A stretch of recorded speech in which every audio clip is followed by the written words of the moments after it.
Thank you. Um, would you be so kind as to get me a glass of water? I left all my stuff out there, and I've just been talking for 2 hours straight. Hello, everybody. Uh-oh. Sorry, I was just trying to spam everybody. Ah, piece of cake. I need no break in between everything. And I probably got green shit in my... Ba, ba, ba. Oh, I am parched. If all of a sudden my mouth gives out on all of this, it's okay. Let's see. All right, I got all that. Hey, there you are. Yes, I got your email. I'm going to give a few folks a chance to show up. I literally 2 seconds ago just finished an herb walk. Literally just ran in the back door to start this. So if I seem a little spazzy and a little sweaty, you'll understand why. I don't need, oh, I will need that in a second. Um, usually I log on like 5, 10 minutes beforehand and no joy. Hopefully you can hear me. Ooh, I guess I should make sure my volume is up. There we go. Now my, oh, thank you. Fluid's good. Of course, I lost all my drinking cups out there. Mm-hmm. All right. Well, I don't know. We may have some folks who join us in here live and in person. And catch my breath. So, if you don't know it, I'm watching to see who all shows. Oh, Laura, what up? Oh, we're international today. If you're just joining us, let us know who you are, where you're from. I know who you are, where you're from. Yeah, it's like finding us from the jungle. I was just telling stories out there on the herb walk for Amupakin and bragging about it. So, if you don't know it, oops, there I am. Cut my own head off there. I'm Bob, and this is the Herbal Open Forum. And it's funny. Somebody posted, somebody else was doing something like this, and they were promoting it as Ask Me Anything, AMA. Somehow AMA seems wrong to be advertising that with, I know that's what all the cool kids call it. It seems wrong when we're on an herbal forum doing this. So I'm Bob, and I've been doing this since COVID because I kind of felt disconnected from all of our herbal folks, that we weren't having any of our free classes or not free classes. It was a way to connect to everybody. I figured I'd start doing this. Hey, Jacqueline. All right, Sarasota, you're not the furthest one away. So after COVID got over and we went back to some semblance of normal, I really felt it was important because we were connecting with people, past students or future students, but also people all around the world who may not have access to an herb school or anything like that. And so I thought it was a great opportunity to just spread a little bit of knowledge out there. And, it's one of those things that's funny. Today was my day off, but I was here all day and ended up in a couple of interesting conversations with folks about so much of the herbal misinformation that's out there.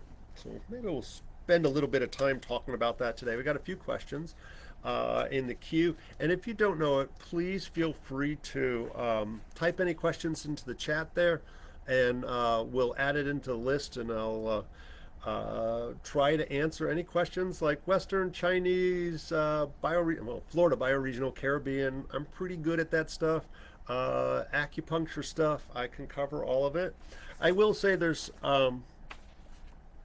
as always, there's lots of cool classes coming up here that I'm going to shorten it a little bit to say, yes, there's cool herbs. Oh, actually, look at that. April 3rd is Herbal Make and Take First Aid Starter Kit. Actually, I don't know who's teaching that one. It's either Ruthie or you or Trisha. Okay, so you're teaching that. Another one that has been really popular is Martina's teaching traditional Chinese medicine concept based on the season. Although that might be Ruthie. I don't know. Who is it? Martina's teaching that one. Okay, cool. She's been really popular stuff. And then April 11th, womb healing, and Salua is teaching that, I assume. Tricia, of course, on the 17th, Anatomy for the Herbalist, covering the endocrine system, required for our foundation students. But for any of you studying herbalism anywhere it is, all of these are, I'm going to say most of these are online, available as well. Um, Orthopedic wellness, herbal make and take. Cool. And the menstrual or the womb healing is kind of a series that Sue is doing. Our next one of these is April 25th. But really, what I want to get down to is May 3rd is our National Herb Day event, which is always completely insane. If you are able to make it, I highly recommend it. It is not online, so it's only in person. And if you don't know, Herb Day is actually a national. I've read some things say international, but I'm going to call it national. Where there was a national decree. It was the Herbalists Without Borders, the American Herbalist Guild, American Herbal Products Association, and a bunch of other initials. I can't even think of all of them. Got together and got a national decree to say let's recognize the first Saturday in May as a opportunity to create community education about herbs, growing it, harvesting it, making medicine, all of that stuff. So it's, I guess, 19. Yes, this in a few weeks will be our 19th annual Herb Day celebration. We've done it every year. I I'm assuming I skipped it during COVID, but I won't swear to that. I don't really remember. And we've now, I'm going to say we have probably one of the not the largest, but one of the largest. We usually get about 1,000 people through here. Last year was our first year doing it here at the 6340 Central, and just love this location because we're actually able to do herb walks, which has been awesome. We've got, oh wait, she gave it to me. This is a class day for our Western students, and they had to get all of their titles, so they all have to do like a 20-minute talk on the subject of their choice. And as always, they always have these, and this will be posted on Facebook somewhere. They've just got these great, yay! They've got great subjects that they've come up with. They're all making products, and so it's their first opportunity to give a class for a lot of them. They're terrified, so everybody's really supportive. We have a bunch of vendors. They all have to be herb related. And we have herbal ice cream that's going to be here by one of our graduates. I always make our weird medicinal meals. So it used to be really focused on Chinese medicine. So I did a bitter melon stir fry, black chicken white phoenix soup. I do 8 treasures congee, jellyfish salad. And so about 2 years ago, somebody said, like, you know, you always talk about your island roots. Why don't you have any island medicine in there? And I was like, well, crap, you're right. So now I make some chicken foot souse, and some callaloo is usually in the mix there. And this year, I thought about it, last year after Herb Day. I was driving away. It was like the next day or something, and like NPR. They were talking about the International Conference for Bugs for Food kind of thing. And I was like, dang it, I need to have that at Herb Day. In Chinese medicine, we use a lot of weird things. We use rocks, we use bugs, we use animal parts, flying squirrel poop. We got some weird stuff in Chinese medicine. We expand that concept of herbs quite a bit. And so I said I was going to do herbs for herb or bugs for Herb Day this year. And so I just, ooh, actually, the box is right here. So I got my shipment, and wouldn't you know it, yesterday I got, so these are for me to experiment with, and I'm thinking I'm going to do a mealworm fried rice, and we got some roasted crickets. I snacked on these the other day, and I haven't decided what to do with those yet, but I've got a couple of good ideas that I may play with, and I'm going to make some, I'm thinking cookies out of the cricket powder. It'll be a high protein cookies, and these I probably won't serve, but I was snacking on these the other day, and I've actually had the black ants once before. Um, Lovely caviar things there. Let's just say the ants were expensive. Um, but I tried the black ants years and years ago. I had it just as a powder, and it had all of these ginseng like energy, sexual, blah, blah, blah, blah, blah. And I ate like a teaspoon or so. I didn't know what the dosage was. I didn't sleep for 24 hours. And let's just say that's not normal for me. You could give me coffee all day long. I'm still going to bed. I was up and wired for sound. So I've not even delved into those because I don't have time for that right now. Laura, what's the palm weevil white worm thing that they've got there? I had them on the Napo River, and you can eat them raw or roasted. I forget what they're called. Some nutty, gross goodness. So, promise we won't force anybody to eat weird things like that. We have medicinal vegan foods as well as truly not vegan. Yeah, the grub things. They just call them grubs. They had a cooler name than grubs. Um, and there are, yes, I believe they are. I won't swear to that. I forget their Latin name. Um, there's also there's a professionals tent. There'll be probably 2 herb walks during Herb Day. It's all free. I usually sneak in an herb drug interaction. I fill in the gaps wherever any of the vendors. Okay, well, I'd say, what does that sound like? Mokini? I'm gonna guess that's close. um, and just a really good time. We'll have Barney from the Urban Gypsies, and we'll have our very own one of our favorites here will be playing, I believe. So come for an hour, come for the day. If you want some of the weird medicinal foods, come early because it's usually all gone. We'll also That will be the launch for our herb tea and coffee truck. Will be out there. So I bought a food trailer, and I've got, I think, 6 herbal blends I've created. For Herb Day, we're going to actually have Wayusa out there with the Spingo, and also coffee to keep me going. So, yay. All right, that's enough propaganda for Herb Day.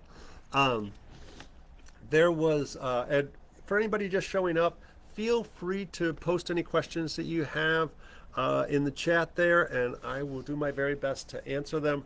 There was a couple of interesting things that came up.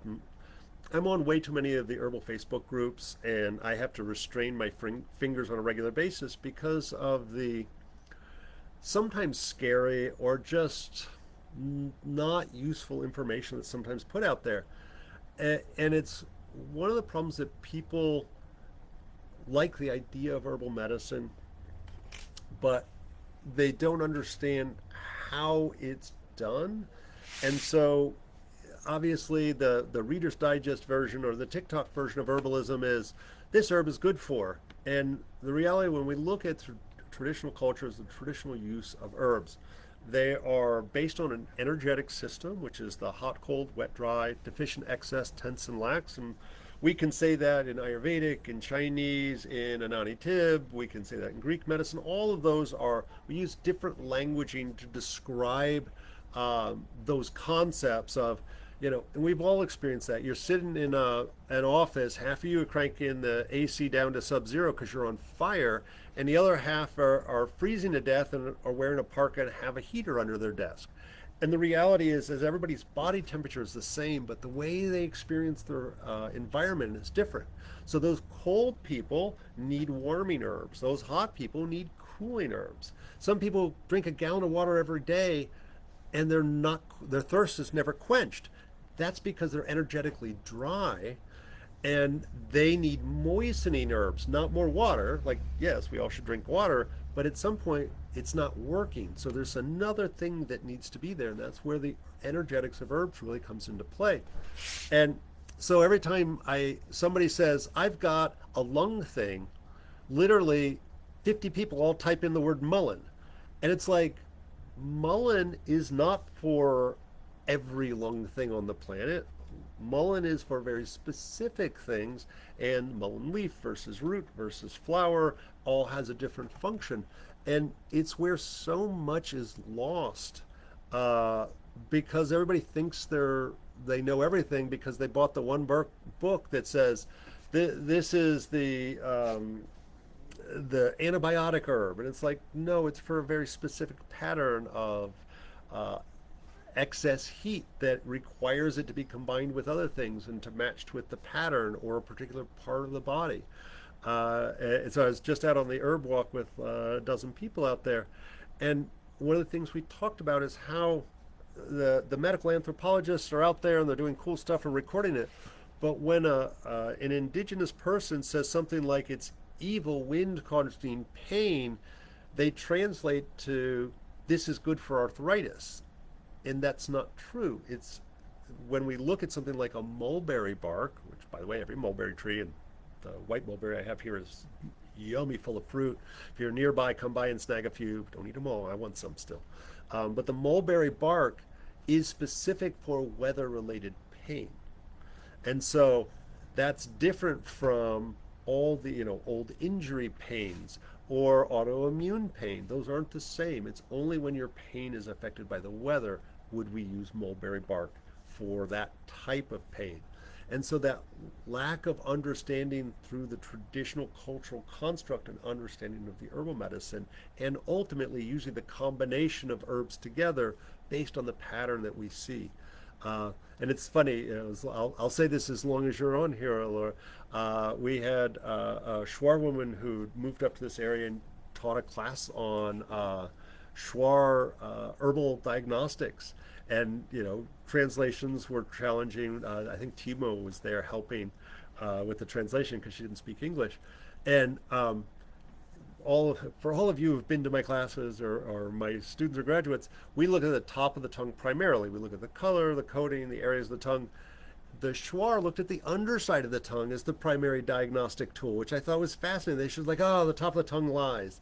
And I was like, oh, and I barely pay attention to the underside of the tongue. And I'm still learning. I'm starting to pay more and more attention to the underside of the tongue so that I can see things a little bit differently, because there's nuance in every system that can be really helpful in trying to understand what's going on internally in the body, both from a physical standpoint as well as an energetic standpoint of that stuff.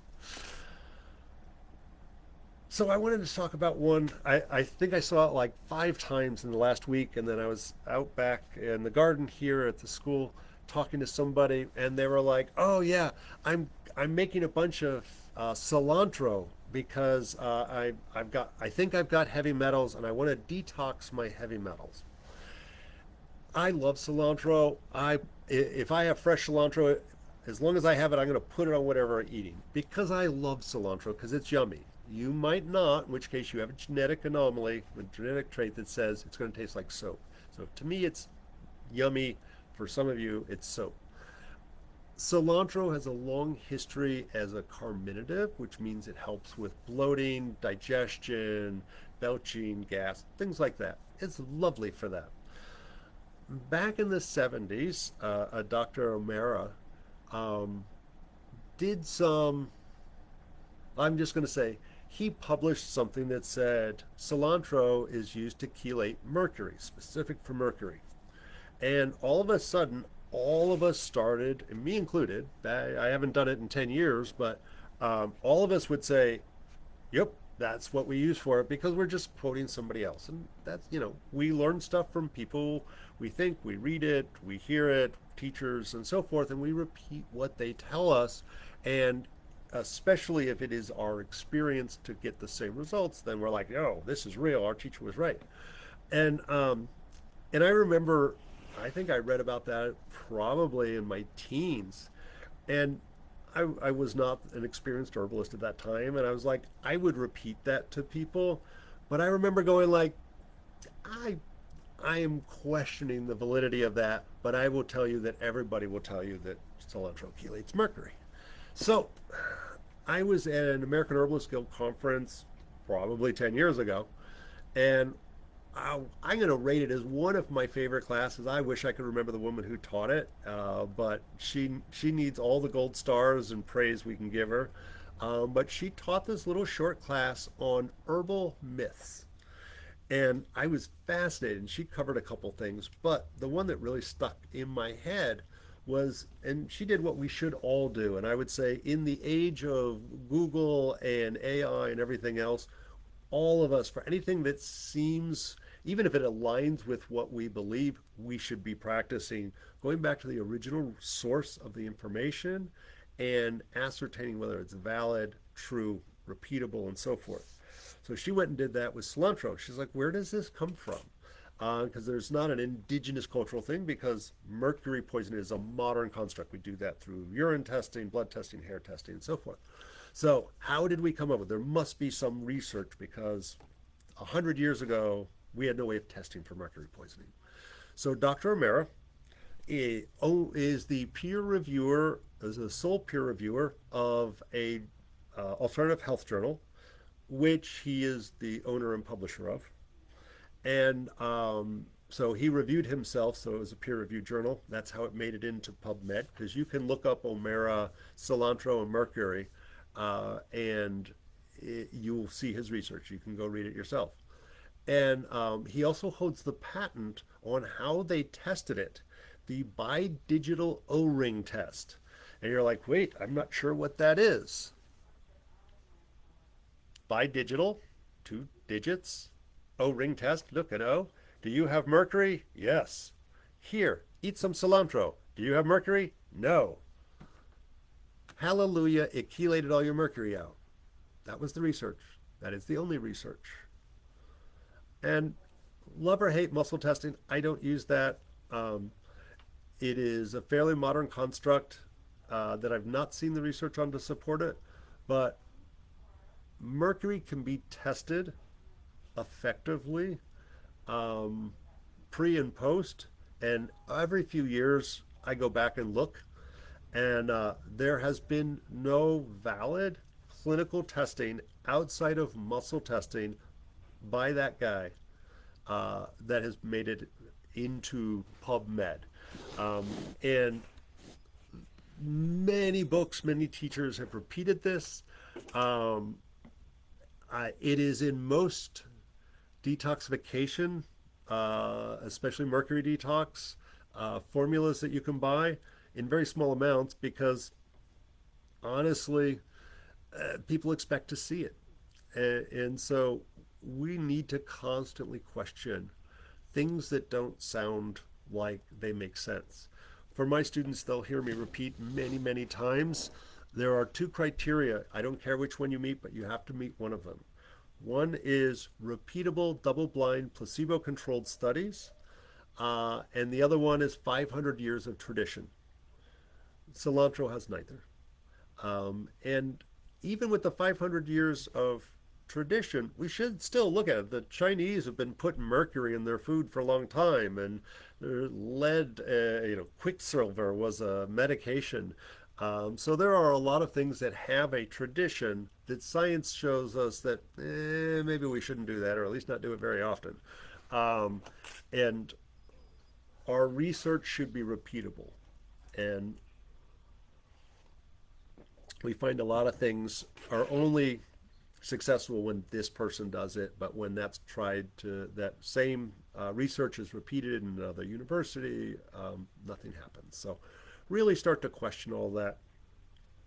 I see that a lot in the, because I'm primary, and I, not by my own choice, it seems that in the last few years, I'm primarily treating cancer with my clients, and they come to me frequently. They've done chemo, they've done radiation. Sometimes they're still doing that, in which case I'm supporting them through that process.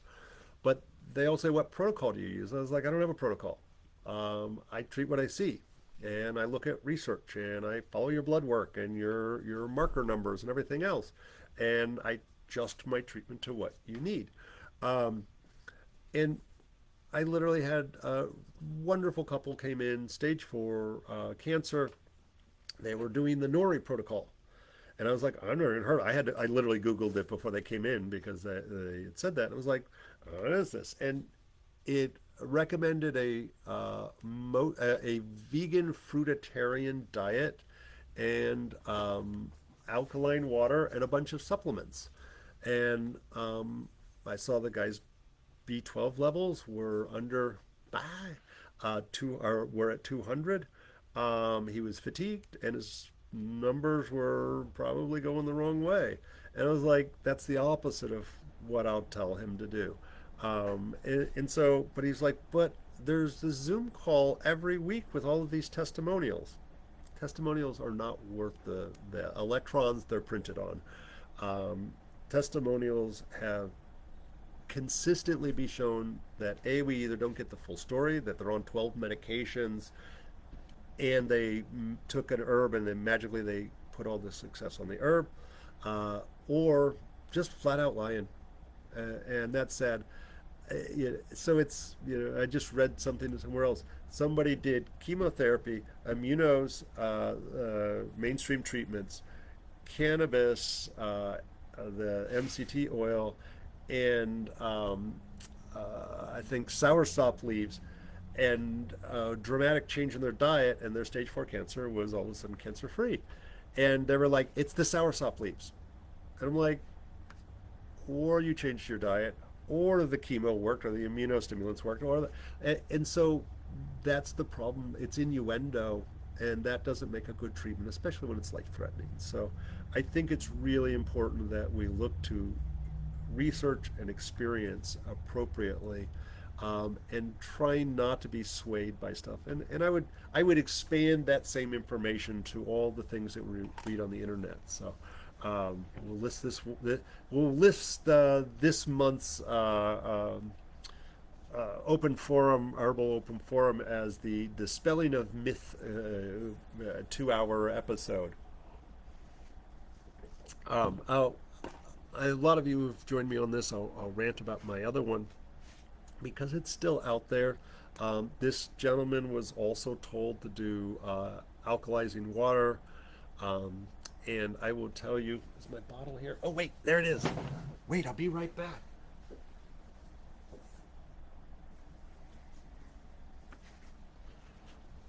.5 plus. I believe somebody can fact check me on this. I think that's the same as Drano. So Drano's alkalizing. I don't think we should drink Drano. This water bought in a health food store probably tastes great.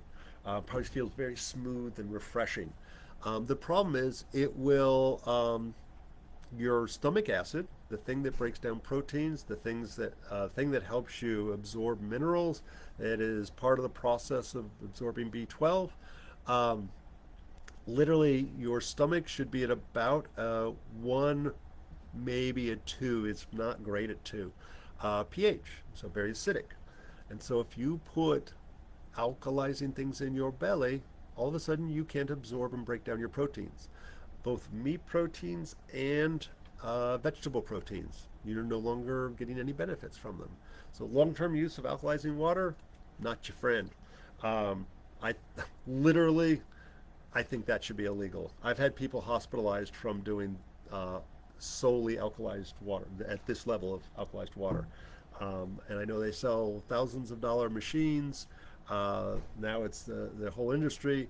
If you're buying a supplement for alkalizing stuff, it probably has sodium bicarb in it, which it is baking soda. And so it does what it says. It's going to neutralize your stomach acid.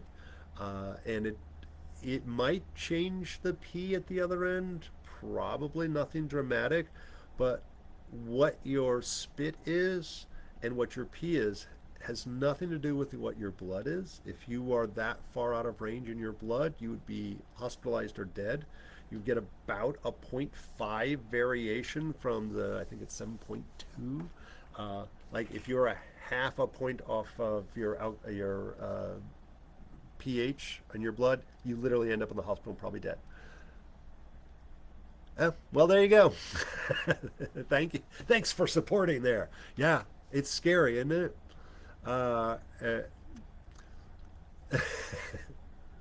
And it's funny. I get yelled at. I got a lot of people who really are all over that. And so, again, the whole nature does it right. If we're going to claim herbalism, then that means we're following a nature school of thought. And nature doesn't screw with the pH. In water, we find mineralized water, but water is usually around a 7, 7.2, and that works out just fine. So I see we got a few more bodies on here. If you're just joining us, feel free to type your cool herbal questions on there. Otherwise, I just keep rambling on. I do have a couple of emailed questions that have come in, and so I'll dive on those. But uh, yeah, it's like if I get bored, I'll go further down that rabbit hole about where everybody was quoting on that. Um, but I'll keep going with a couple of questions that I got here, and start talking about more. But type questions in there if you want. And if for some reason you have to go, I do post this on the school's YouTube page. So Tradition School of Herbal Studies. You can find all the past open forums that I've done in God knows how many years at this point. Um, some are better than others. Occasionally, I've had technical difficulties every once in a while, or I've done a few out in the woods that were iffy at best. But I will say on the YouTube page, not only are these on there.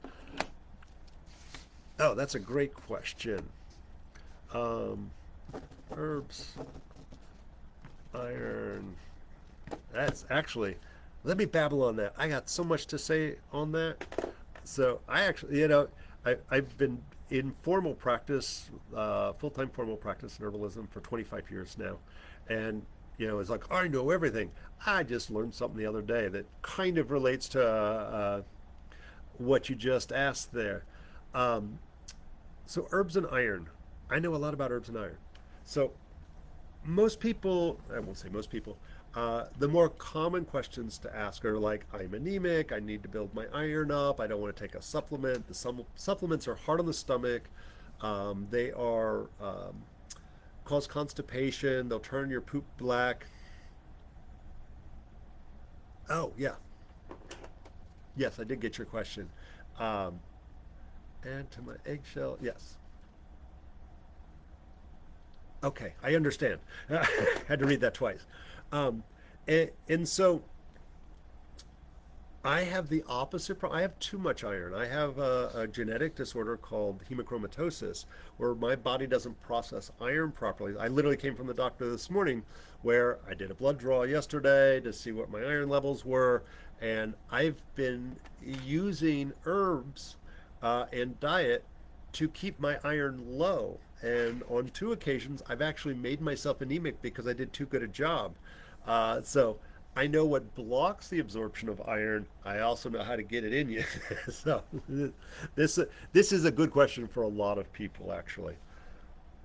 So um, the easiest source of iron, of course, is through meat. So a lot of people who are eating a vegetarian diet are struggling to get iron into their body. We see anemia is very common.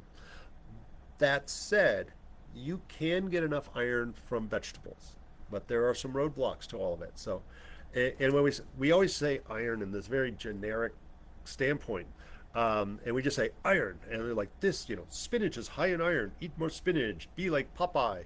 Um, and the reality is, there's kind of like two types of. Sorry, my hands are very dirty. I was playing out in the woods on the herb walk, digging up plants. Um, so there are two types of iron. There's heme and non-heme. And so non-heme iron is harder to absorb and is primarily in plants. Heme iron is easier to absorb, primarily in animal products. And so that said, people who are eating a cow every day, they get anemic too. So the starting point oftentimes is, how come you don't have enough iron? So if you're eating a variety of vegetables, if you're eating meat proteins, you should have enough iron, or you're bleeding out. If you're like, oh, I just had surgery, I just got cut, just had a baby, any of those things, we need to make sure we know what's happening to your iron. So I'll add a another reason that I'm just finding to be a problem, E- uh, EDS, which is Ehlers-Danlos syndrome. Um, I'm finding people with either, it's rare that they're clinically diagnosed, but subclinical diagnosis of that have unexplained uh, anemia, iron deficiency. And I believe, this is Bob conjecturing, and I may or may not be correct, that with EDS, it's a connective tissue disorder. And the most common version is the hyperflexibility, where you're like when you bend your elbow, it goes way past the 180 degree. It goes past the straight line. You can do weird things with your thumbs and your fingers, and your hips are popping out of joint and things like that. That's the most common form of Ehlers-Danlos syndrome. There is a circulatory one where your blood vessels are extra stretchy. There's a skin one where your skin's, you can do weird things with your face. Um, so I think everybody kind of with EDS has all of those. It's just one is predominant.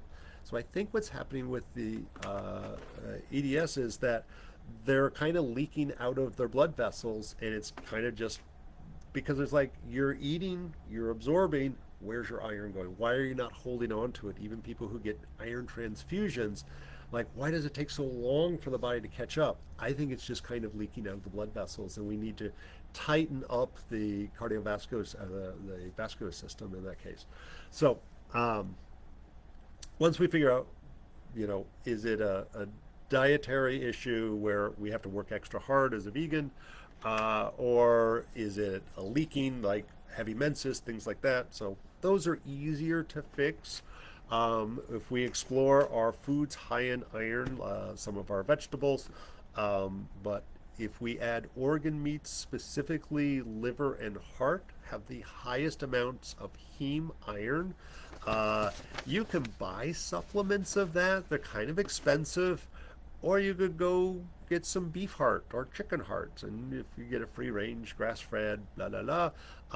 I grew, it's so funny, didn't know I had hemochromatosis as a little kid. This is a very new diagnosis for me in the last few years. But as a kid, yeah, I didn't know we were poor, but it turns out we were poor when I was a little kid. And luckily, my favorite meal was chicken hearts. It was chicken hearts with rice. We would have that like 3 days a week, and I just thought that was the coolest thing ever. I wanted to be a surgeon then, so I would dissect the heart. So I was like, look, here's the chambers in the heart, and here's the aortic, blah blah blah. I was a freak as a child, and so those tasted really good to me. Um, I don't think I was anemic, but like I went out. I'm not vegan, but a couple of years ago, I was like, hey, I just remembered my favorite food as a little kid, and I wonder what it would feel like now. And so I went out and I don't think I could find any free rangy happy chickens. I just went out and was like, oh look, chicken hearts, and I bought a half pound and I cooked them up. They were the most disgusting things. I know they were bigger. Like when I was a kid, the biggest hearts were maybe the tip of my thumb. These were practically golf ball size. So all of these chickens had heart disease. Like they all had congestive heart failure. Um, and they tasted literally like iron. And so I did not enjoy them. I wasted some money on those. I refused to eat them. But that is a good source. I would say if you are able to get them free range, that is preferred always with any of your meat products. And chicken, beef heart, any of those are fine. Liver, liverwurst, things like that can also be really fast ways.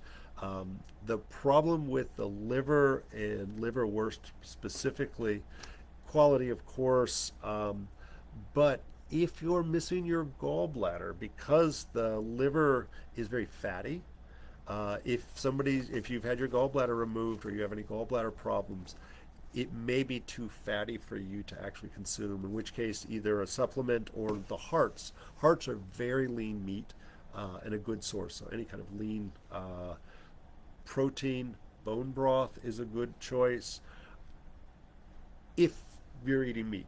I would say, and I promise I'm going to get to the herb part. Uh, if you're like, oh, I need to get some herbs, it's not enough, and you're like, I don't like the texture of meat, but you're okay with meat. doing a bone broth, ideally with a beef, but chicken bone, fish bone, the best you can do is the right one. But you can put all of those herbs in there as well. So all of a sudden you get this nutrient dense, like intense thing where like a half a cup of that once a day will quickly build back stuff. So let's go. Oh, nope, you're eating meat, and so why are you not? You don't have any signs or symptoms of Ehlers-Danlos syndrome, EDS.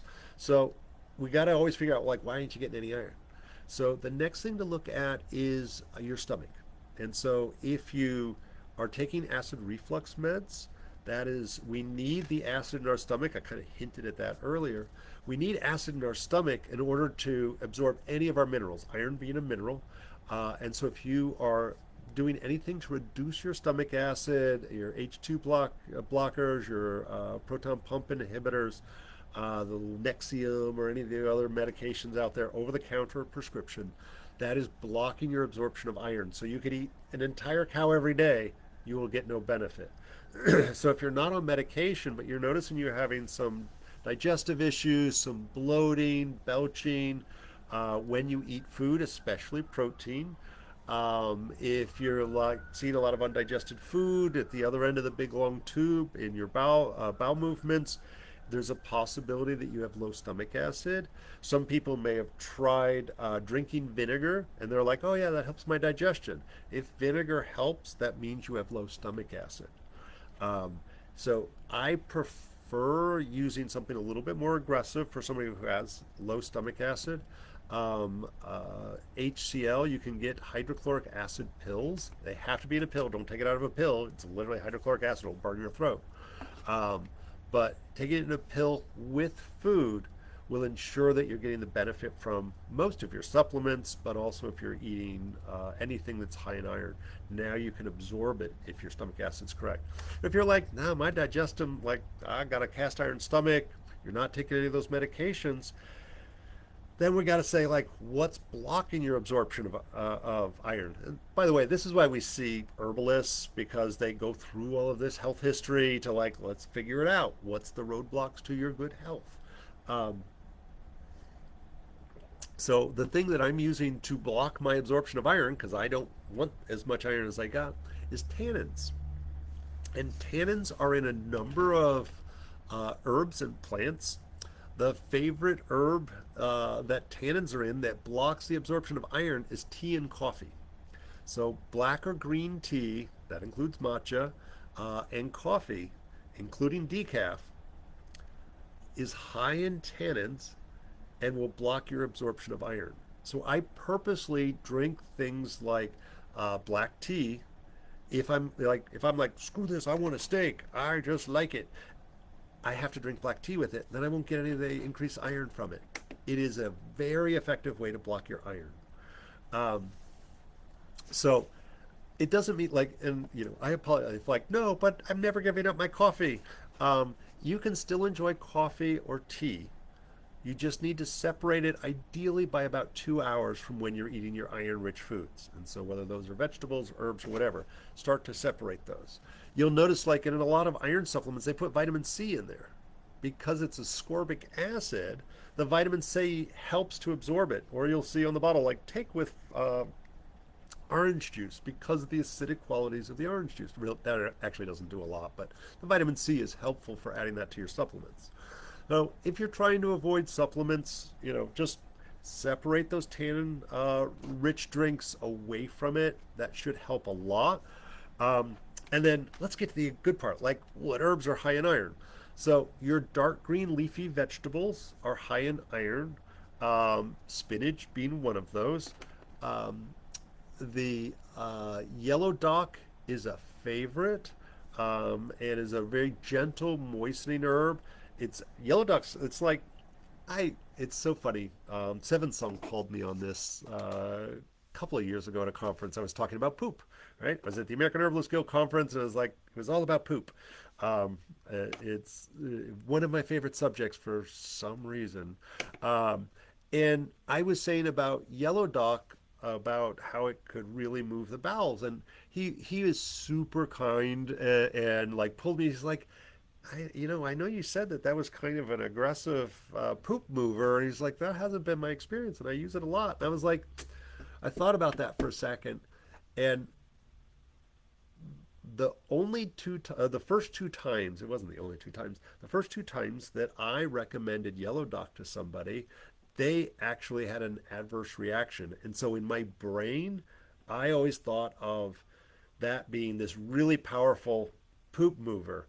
And the reality is, it's a gentle, moistening, nourishing laxative and doesn't aggressively cause, it's what I call colon blow. So it could, if you have an adverse reaction, there's some alkaloids in there that can be irritating to a small number of people. So I think yellow dock is great. Dandelion, it's okay, but there's a problem. Dandelion actually has some tannins in it.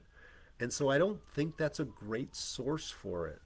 Um, Oddly enough, and actually, I assume you're still up north somewhere, Corey. Kudzu, the plant that ate the South. Kudzu, both the leaves, but really the root is a very high source of iron. I've just used kudzu to help people increase their iron. They stop taking their medication, their iron pills, and just use that to great success. Um, and one that I still can't explain it, but I've had people who are doing all the iron rich foods and all that, and there's like, still not doing it. And they added blackstrap molasses. And I don't know whether there's enough iron in blackstrap molasses. I haven't done a deep dive on it. But the blackstrap molasses, I think, is somehow either a very absorbable form of iron or somehow is assisting the other things with iron. And not everybody loves blackstrap molasses. I mean, basically burnt sugar. It's unprocessed sugar, so it's a raw sugar kind of thing. Um, but I like the flavor of it. It's very earthy sweet, which I like better than sweet sweet. So adding that into your foods is a good source. Alfalfa is a great source for iron. Moringa, great source for iron. What else do I like? Nettles, stinging nettles is an okay source. Um, I said yellow dock. Those are probably the top ones in my head that I can think of. I would say those, and if you're, I think they're better consumed as either a vinegar extraction or a water extraction. You can do a alcohol extraction tincture. Ooh, I did not know kiwi. Oh, yeah, the vitamin C added to it. I like um, the alcohol is not a great extractor for minerals, and so if we're looking at our mineral rich foods or herbs, an acid being added to it, vinegar being a nice acid, is a good way to do it. And for any of you who are good Southern folks here and like collard greens, dark green leafy vegetable, that is a decent source of iron and actually a lot of other minerals. As not to say collard greens is a superfood, but collard greens is a superfood. And for any of you who used to go to like a Saturday night or a Sunday picnic kind of thing in the South, you started cooking your collard greens on Saturday. You started cooking your collard greens, and if your mama raised you right, you put a ham hock or a bone in there. You don't have to do that, but makes it taste good. Um, but you poured vinegar over it, and then you cooked it on a slow cooker until the next day. And so the next day, lunchtime or something, that you had a gathering. Now your collard greens, they're still chewy, they're still really good, but 24-hour cooking of collard greens is better.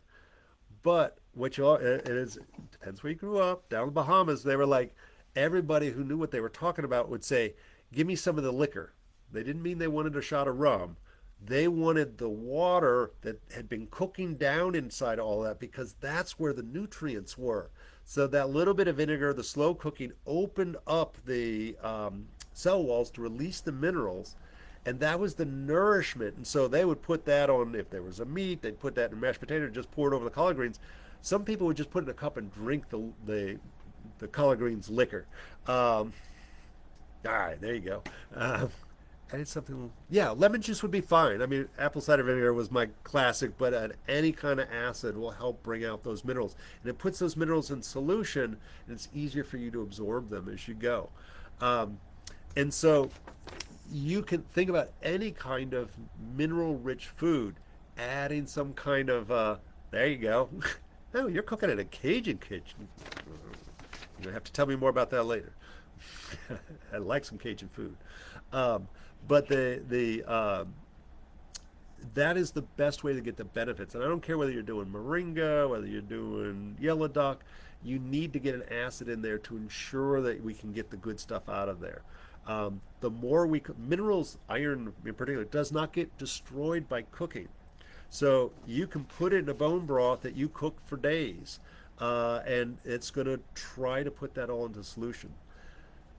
There is a few companies, and I personally, I don't do, I've done it, but it's such a pain in the butt. I don't do it on a regular basis. David Winston, herbalist and alchemist, does this with his plants, but something called spigeric processing, there's a few other companies that do it too, but I'm going to say David made it famous, although it is an ancient thing. So if we tincture, right, we take some 100 proof vodka and we put like a quarter or a fifth of a jar, we put some herbs, and then we pour 100 proof vodka on top of that. We shake it up every day, and 2 to 6 weeks, depending on who you read, all of a sudden we strain out the plant matter, and we're like, yay, we've got a tincture. The reality is there's not a lot of minerals in there. There's a lot of other stuff in there, all really good stuff. I'm sure there's a little bit of mineral. But that mark, the leftover herbs, the spent herbs after we've made our tincture, that's where most of the minerals probably are. So spigeric processing will actually take those and put it in a low oxygen oven and cook off the carbon. So you're left with this little bit of white ash at the end. And that's going to be full of calcium and magnesium and potassium and iron. And that little bit of ash is added back into the tincture, and then you'll see it like, you're like, ooh, why do I have this dirty tincture? You'll see this little silty film at the bottom of your tincture bottle. That's the minerals that are extracted with this spigeric processing. You shake that up before you take your tincture so you get the minerals every time you take a dose. So it's a little fancier, a little bit more involved, takes more time, a little bit more effort. There's a whole extra step you got to do at the end. So like if anybody wants to get wild in their medicine making, kind of do a little research around that spigeric processing. It also sounds really good because that's alchemy. So alchemic processing, spigeric processing, there are other types of alchemic processing, but the spigerics is the cool stuff.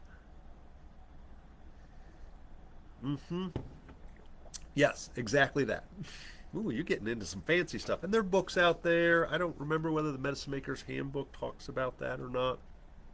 But it is, I'm going to say it's not hard, but it is considered a very advanced kind of medicine making technique to add that in there. You can also just like, instead of using alcohol, just use vinegar. The vinegar is great at getting the minerals out. It's not as, some things are more water soluble, and so you get those things with vinegar. Oh, there you go. But alcohol, there's certain alkaloids that are better extracted with alcohol. So you'll miss out on that with the vinegar, but you get more minerals. So just depending on what you're trying to get out of your herbs, you can do that. And you can also do multiple processing. So it's one of those things, the vinegar, decent extractor, not as good in preserving the herb. So alcohol tincture will last indefinitely, honestly. Even though people put an expiration date on it, I have tinctures that are 20 years old. They're fine. Vinegar, 6 months to a year. You can extend the vinegar tincture's life by refrigerating it, in which case I'd say, I won't call it indefinite. At some point, I'm sure it gets furry, but like a refrigerated vinegar extraction, pretty long life on that. Years would probably be fine to say on that. But if you're keeping your vinegar tincture on the counter, after 6 months, it might be nasty. Also, when you're doing a vinegar tincture, it's helpful to get a, yes, actually, um, for your digestive bitters, it's great to do a vinegar. Doing a little piece of wax paper to separate, because a lot of the lids on the canning jars that we use for tinctures, if it's a metal lid, over time it will start to corrode that lid and creepy things happen. So using a little bit of wax paper between your lid and the glass and the tincture is helpful. So nice way to do it. Yeah, I really like doing it because the vinegar is a digestive bitter, and that's what she means by in her bitters. We use digestive bitters to stimulate specifically bile secretions, which is for breaking down fats. So people who have a hard time with fats or have lost their, had their gallbladder removed, um, bitters is phenomenal to take about 10-15 minutes before a meal. But depending on the herbs that we add in there, if you have low stomach acid, the vinegar is helping with your minerals. Um, so the vinegar is actually helping stomach acid, and we can add herbs that are mineral rich into our vinegar besides the bitters. There's very mineral intense, but some of them, like the alfalfa, has shown that over time the use of alfalfa, besides being super nourishing, also helps to stimulate the production of hydrochloric acid in your stomach. And it's funny, the pineapple and papaya are better for digesting meats, but are not specific. That's an enzyme different from the stomach acid. So, although they're probably acidic. And it's funny, both papaya, so I always say papaya is native to the Caribbean. And when Columbus got lost and stumbled into San Salvador Island in the Bahamas, uh, they were starving, eating shoe leather and boat rats. And the indigenous people, the Arawak Indians there, took pity on him and gave him papaya specifically to help with digestion of fatty, crappy meats. Really good for that. And it was one of the gifts that Columbus brought back to Europe, his miracle fruit. And I will say the no worries, Corey. It's funny, the papaya seeds are the really strong part of that. So the part we usually eat, yummy mostly, the seeds are considered anti-parasitic for intestinal worms, but also a good strong digestive enzyme. And if you dry the seeds, you don't have to dry them, you can eat them fresh, but dry the seeds, they kind of look like peppercorns and they're very spicy, they're peppery. And so if you mix half black pepper, half dried papaya seeds in your pepper grinder, grind that onto your meats, you can leave it on as a marinade and it will kind of help break down the meats before you digest it. It's lovely, and you won't notice the difference between papaya seeds and black pepper. Um, and the skin of the papaya, there's like if you score this outer skin of the papaya, it exudes out a white latex, which will actually dissolve skin, and so you'll see a lot of reference to papaya as a for beauty, as a chemical peel. If you leave it on too long, it will digest your face. Um, and so I'm always like, yes, it is, but like, put it on, take it off, because it will dissolve the first layer in just a very short, like within seconds to minutes, it will digest the first layer of your skin. And so you leave it on too long, it will be a chemical peel that you won't like. So I always think of the skin as kind of that digestive enzyme for skin issues. Um, for all of my students, you've probably heard this story. And I don't remember the Latin name of poisonwood, but in the Caribbean, there's a tree. It's a vine, it's a bush, and it's a big tree called poisonwood, and it's everywhere. It is ubiquitous. Um, and I won't say I knew it was a tree when I was first down there. And so some ass had me climb up a tree, saw off a branch, drag it over to the fire, and burn it. And a couple days later, I had horrible blisters around my arms, face, and chest, and I was suffering. There wasn't enough calamine or any other lotion that was going to help that. And so I'm sitting there kind of whining. I was probably 13, 14 years old. And my mom was already delving into the alternative medicine. She's like, "Oh, I just read that papaya was good for skin stuff." And therein lies my rant at the beginning of all of this. So, happened to be a papaya that we just picked, was sitting there. And so she pulls out the yummy stuff and takes the skin and smears it on these open blisters that I have. I'm pretty sure that's the first time my mother heard me cuss. I had many choice words at that moment, and so don't use papaya on open wounds. It burns. It burns. And don't climb poisonwood trees. Uh, and if you're just joining us, please, if you got any questions, type them into the chat there, and I will try to answer them. And I did not forget your questions about figwort and other stuff on there. I'm going to go into that at some point. But I do want to take a set. We're halfway through. It's 7 o'clock, and somehow my voice is holding up. I literally just did a 2-hour herb walk right beforehand for a little station identification. I promise it'll be short and not too painful. If you don't know, I'm Bob Linde. I'm an herbalist and an acupuncturist here in St. Petersburg, Florida, the owner of the Tradition School of Herbal Studies and Acupuncture and Herbal Therapies. You can find out more about all the cool stuff that we do here at traditionsherbschool.com or AcuHerbals, 1C, not 2, AcuHerbals.com.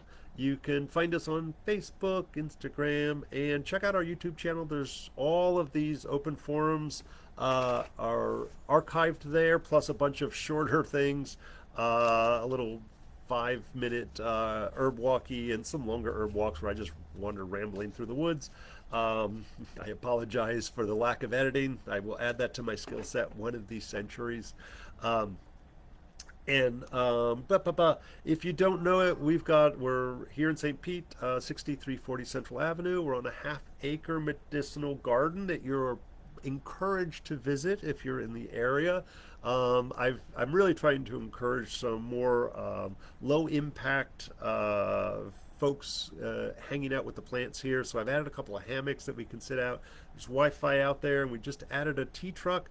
So it's the Traditions Tea, Tonics, and Coffee. The Herb Day will be our official launch of that. I've made up, I think, 6 or 7 fun herbal blends out there, plus some good organic coffee. And I'm having way too much fun making all the syrups. So right now I'm doing vanilla, lavender, rose, cacao, and I feel like I'm forgetting one. I think I did rosemary, and now I was having way too much fun doing all of these syrups. I did a coffee syrup, and if you don't know it, like Google it. It's so easy to make syrups. Those things that they sell in most of the coffee shops around here are so full of artificial colors, flavors, and preservatives. I wouldn't touch those with a 10-foot pole. I know sugar's bad for you, but I actually asked, I think I was talking to Eva here. She's like, well, if you're going to do it, if I'm going to go and spend $4 or $5 for a good cup of coffee, I want all the foo-foo stuff in there. So we have the fully leaded milk, heavy whipping cream, and we also have all the nut milks. And I figured, like, what the hell, we'll make my syrups as healthy as I can. And I have not experimented with it enough. I gotta make some more syrups here tomorrow night. Um, so the I first time I did the coffee syrup, I used whole coffee beans, and admittedly it was some fancy coffee beans. All right. Oh, excellent. Well, make sure you say hey to me when you get here on Herb Day. Um, it tasted like butterscotch, and I don't know whether it was the fancy coffee bean that I was playing with, or when you use the whole bean, it came out as butterscotch. There will be more experiments on my part. But then when I ground it up and made the syrup out of it, it just tasted like really sweet coffee.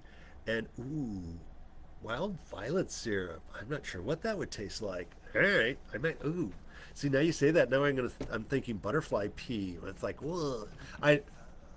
It's so easy and fast. I'm literally gonna have some crazy experiments like that. So it will be ongoing. So there's so many herbs and so little time, and see how they come out. So all right. What did I say? Oh, Herb Day, May 3rd. crazy herb stuff here. If you are anywhere in the realm, please come check out Herb Day.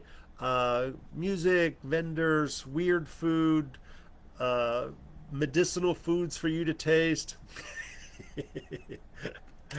I can appreciate that. And if you're somebody I've never actually met in person, or if you are, please make sure you say hi. Even though I'm a total spaz on Herb Day, I run around like a crazy man and pass out at the end. I'm usually running on about 3 or 4 hours of sleep because I cook all of those foods the night before: black chicken, white phoenix soup, and eight treasures congee and jellyfish salad and chicken foot souse. Now I'm going to add some weird bug things, and then I have the bitter melon stir fry I have to make the morning before. So I usually wake up at 4 or 5, cook that, then bring it all down here and start meeting the vendor set up at about 7. Event starts at 10, and then as soon as it's done, I collapse. Oh, and I got to put out the propaganda. So part of Herb Day, inside the classroom, where that's what you're looking at behind me, are senior Western herb students. Part of their classes, they have to come up with a 15-20 minute lecture to teach about. So they're all, for a lot of them, the first time teaching. They always come up with the coolest subject matter every year that's different. It's all on their own. We don't tell them, they don't get to choose from these titles. These are all titles that they've come up with. And I'm going to scroll.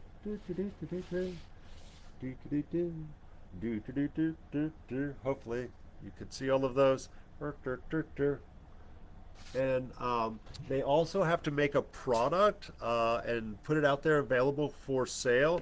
So they have to come up with labeling, product name, descriptions, and they fight, like, all of them are like they do student clinic on Tuesday nights, so they're all quizzing me and we're experimenting with the formulas, and they're like, well, how much? I was like, you have to experiment, you have to make it and decide whether it's fitting your image of what it is. So they're all in the experimentation phase, trying to come up with the right recipe, and then I'm sure they'll all be up night before freaking out, making their products and labeling, and the hope is that they go on to create a product line, which a lot of our folks do. I'm going to say probably a quarter of the vendors at Herb Day are people who've graduated and either full-time or part-time are making products and selling them. And so we see them back here for Herb Day, and they do pretty darn good, which is nice. They always come up with some really cool stuff. So come and support the herbalists in their learning journey.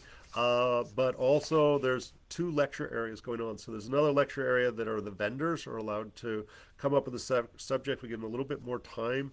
And ultimately I fill in the gap. I always do 1 or 2 herb walks, time slots allowing. I usually do an herb drug interaction class because that's kind of like, I rant about that. I want people to be safe with herbs, and herbs are generally safe, but herb drug interactions do happen. And there can be positive herb drug interactions. And even though it's not an herb, but like if you take antibiotics, we take a probiotic, and that minimizes the yeast infections and the gastrointestinal problems and stuff like that. So I make sure we talk about both of those. I will say, I'm going to put a selfish plug. I know it's coming up after Herb Day, but I do a 2-hour free herb drug interaction class that will be online. But do register. We send out a Zoom link for that. It'll be recorded and probably uploaded to the YouTube page. That said, if you're not there in person to ask questions, then you won't get to ask questions. So please sign up for that. I will also say, and I've ranted about it a bit on here, kava and kratom are still very controversial. Nice. And so I haven't taught a safety class for kava and kratom, and I happen to really enjoy both of them, mostly kratom, but it's very controversial. There's been some really scary press, and there are issues with both of those herbs. So I try to give as balanced a view as I can, but I believe I got a 2 hour class coming up. Again, I think it's like July, but it's after Herb Day is the best I can do for you. It'll be on Facebook or it'll be on the school's website. Again, it's a free class, but you do need to sign up. I believe it's online as well. And it's an opportunity again to ask questions and so forth. If you've ever tasted kava and you were like, well, I like it, I always say kava is kind of like um, having a glass or two of wine without the stupid. So nobody's putting on lampshades and making an ass of themselves, but it is a social lubricant as well as antispasmodic for muscle spasms and anti-anxiety, anxiolytic. And so I always say my kava works just fine, but it'll taste good. So if you're here in person, you get to taste a free sample of the kava, and sometimes I make kratom, just because sometimes people do have an adverse reaction to it. I don't want anybody puking here, so I probably just make the kava and let people to enjoy that. All right, I'm going to get to these questions that Kristen put out there. If you're just joining us, please, if you've got any questions, feel free to post them in the comments, uh, and I will do my very best to get to those before we sign off. We still got another I think my voice will last another 40, 50 minutes. I just finished talking for 2 hours, so it's iffy. And I got to teach class tomorrow. The new foundations class starts tomorrow. Very exciting.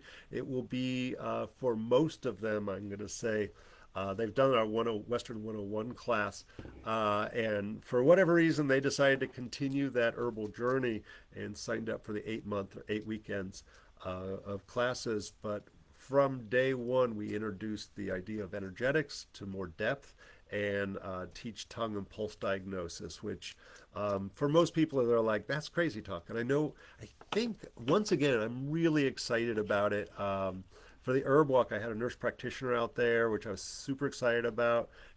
Oh shoot, I didn't even think to give her your contact, Laura. But when I mentioned the midwifery, the Quechua midwifery practices of Amupakin, I was like, no, they would love to have you come out there and they will share and you can help them from the medical perspective as they teach you some of those traditional Quechua pregnancy, birth, postpartum kind of ideas. I got to put that in my brain space, at least as a conduit to get them in there. I think you're near Amupakin. Um, I just lost my. I think I've got I think there's a half a dozen people in the medical realm that are, and I don't remember. I know there's a couple of nurses. I think there's a nurse practitioner. There might be a PA in there, and there was somebody who might have been a pharmacist or something similar. They're starting the foundations class, and they're always shy. They're like, oh, they're afraid we're going to bash them because it was like I love it when I see medical professionals in my classes because that means they're trying to bridge that gap. Uh, and it's like in the same way, I enjoy learning about Western medicine and labs and blood work and all that kind of cool stuff. I'm excited when they're trying to understand some of our concepts of herbal safety and energetic, like the idea that a medical professional would have even a modicum of understanding of tongue and pulse diagnosis and energetics would make them head and shoulders better than any other medical practitioner out there. So I just think it is that shows their open-mindedness, their willingness to explore outside of the mainstream. That makes them really important people to have in our society. So I always sing the praises when they come into our end of the pool. All right, let's see. So there was two questions. Where do I start with all of that? So I'm going to start. Actually, there was a question about alterative. I think there was a question about alteratives. There is a lot of debate about what that word even means. Some herbalists will say alterative is a blood cleanser or detoxification. Um, I've I've read that. I prefer, I'm going to say, I'm pretty sure it's David Winston's definition of it, where he sees an alternative is something that is about bringing the body back into balance. That that may include some of the concepts. It's not dirty blood, but it's like if there's heat in the blood. And it's funny how often that shows up in the languaging of people who don't know anything about energetics. So when we see sluggish blood, hot blood, where it's like literally like you might see with a fever, you get a nosebleed. That's literally the heat boiling the blood out of your nose. We get bloody diarrhea when we get food poisoning. That's literally that explosion coming out, but the heat is literally damaging those blood vessels. And so a lot of our alternatives see a nuance of that, and it's very blood focused, but it can be alternatives can function on blood, endocrine system, really anything, but usually we're talking about endocrine blood stuff. Um, and when I use that term, that's usually what I'm referring to. Um, and I didn't say that.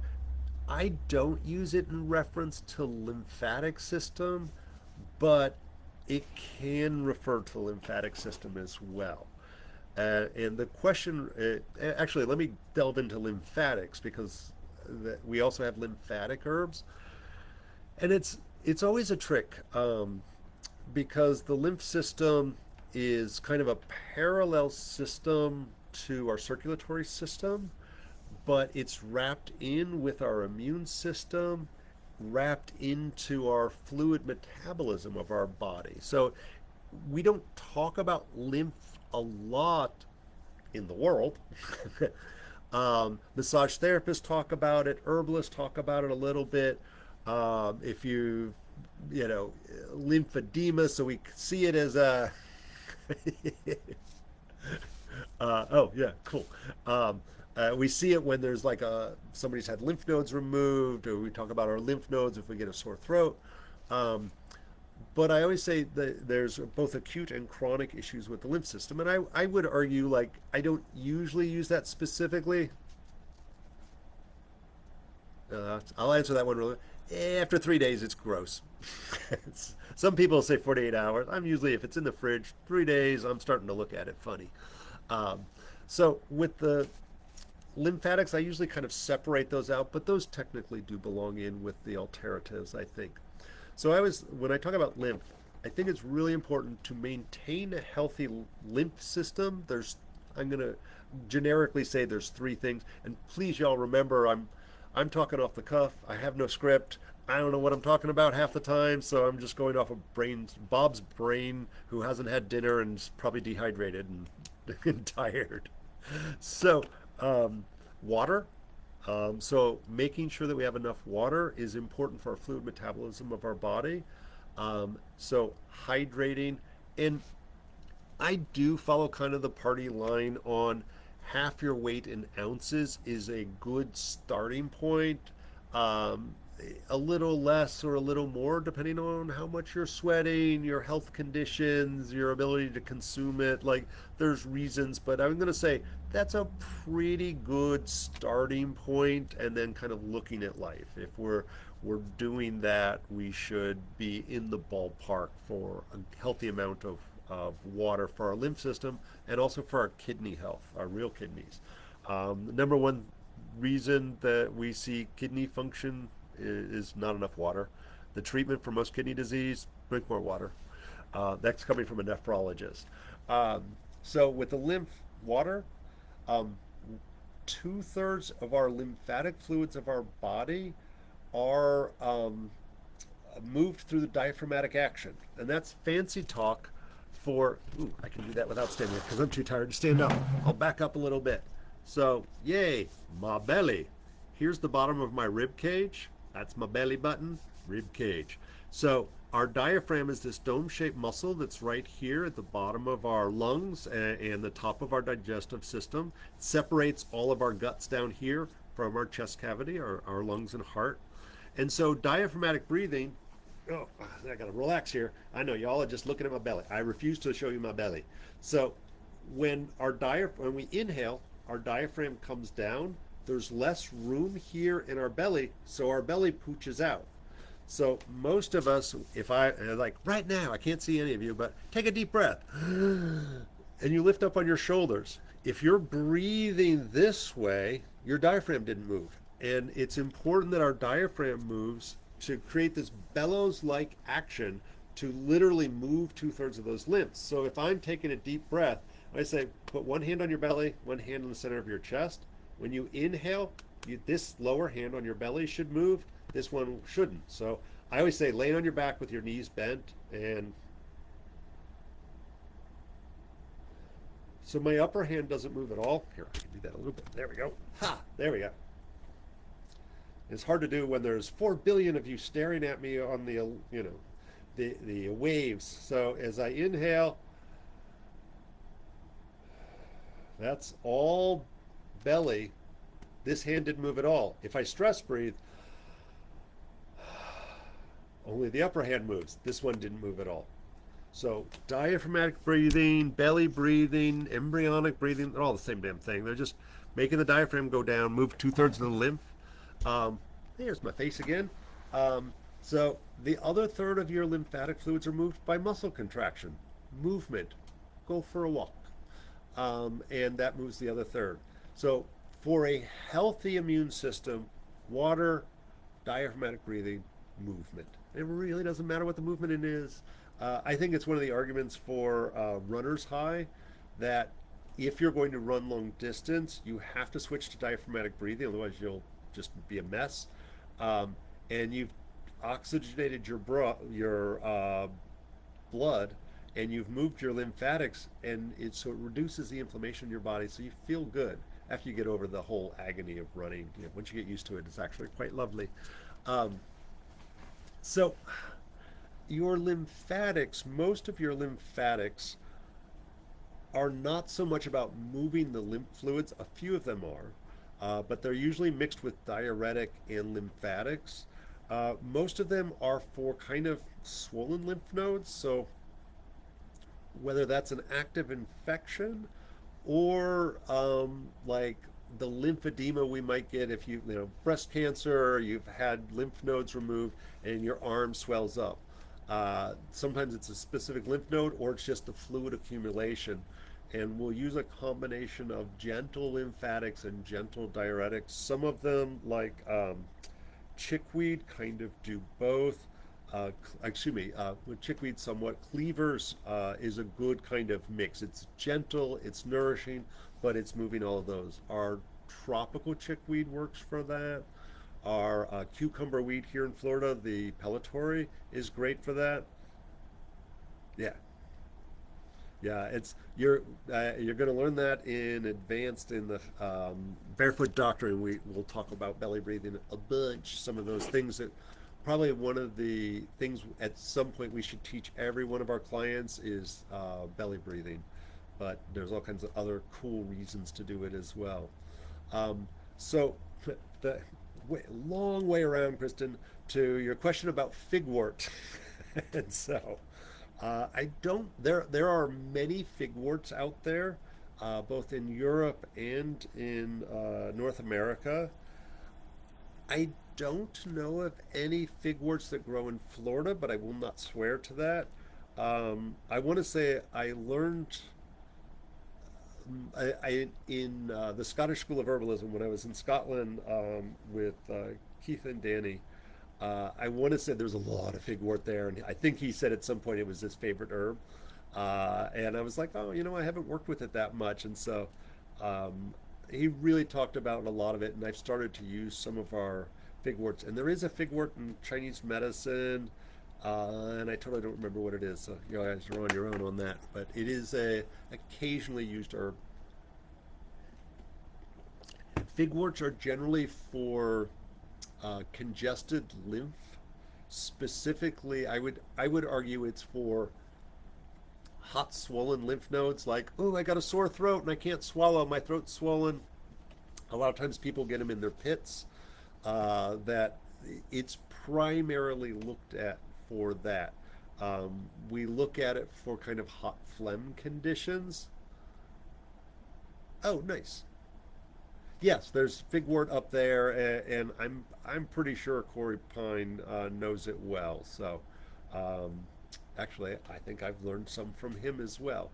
Uh, it can be used for other types of just kind of lymphatic congestion, but then you go a little bit lighter on it because it's cold or cool in temperature. Um, to specifically for throat lymph nodes. Uh, yeah, interesting. Yeah, that would be an alternative, and just he's using a weird name for it. Um, I like for throat, I'll add sage, not smudging sage, but stuff a turkey sage, which is specific to the throat. So I like adding it sage and figwort together for throat stuff. Um, for armpits, oh my god, sometimes I use the Chinese herbs. The danzuye. Sorry, I'm gonna. There's a danzuye. I'll mix with a figwort to guide to the armpits. Or there we go. I was like, I know there's another one I like to use for that. Dan Shen, which is a sage actually. It's Salvia militariza. I'll also use for the armpits if I need to, like, a lot of times, like, that would be more infections. Um, for lymphedema, when you start to see, like, they've removed lymph nodes, you get lymphedema in the arms. Um, if it's just like it's irritating but not hot to the touch, it's frequently cold when it's still okay, but it's just like full of cold water. I'll add cinnamon twig to it, which is like you use any kind of cinnamon twig, cinnamon leaf if you have access to it. But it's a Chinese herb, guizhi. I'm putting that in the chat if anybody didn't see that. Um, you can also use kudzu root uh, to help move it to the upper body. I usually don't use it for the lower body. Like I use other herbs. I usually use diuretics if it's like edema or something. Um, and and for hard lumpy things in the body, you can use figwort. Certainly, if it's hot, hard lumpy things anywhere in the body, it's appropriate to use it for sure.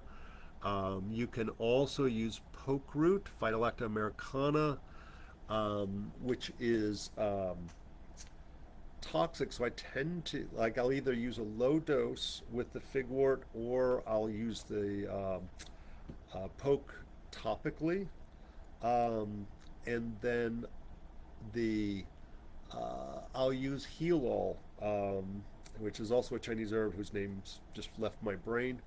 Um, I'll combine for not hot, hard, lumpy things. I love heal. I'm starting to use heal all more and more and more, especially since I'm seeing a lot of people with cancer. That's kind of like it's super gentle and yet for hard, lumpy things, both benign and not benign hard, lumpy things. Um, all right, I think that's enough on figwort. Ivermectin. I don't know if we've touched on that one before, but maybe. It's funny. I have seen probably more adverse events from ivermectin than I have positive ones. Um, it's I think it's important. It's funny. A lot of like let's use herbs. They're natural. They're safe, and they're natural, but not always safe. You can hurt people with those things. But ivermectin is a prescription medication that's used for very specific medical conditions, and it's being used off label where there's some research. Luckily, it's sometimes effective. It's used for some autoimmune disorders.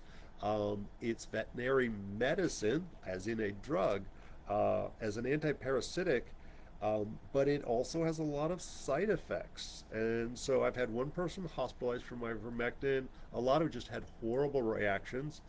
And a few people who are like, I don't know, but maybe they didn't have any parasites.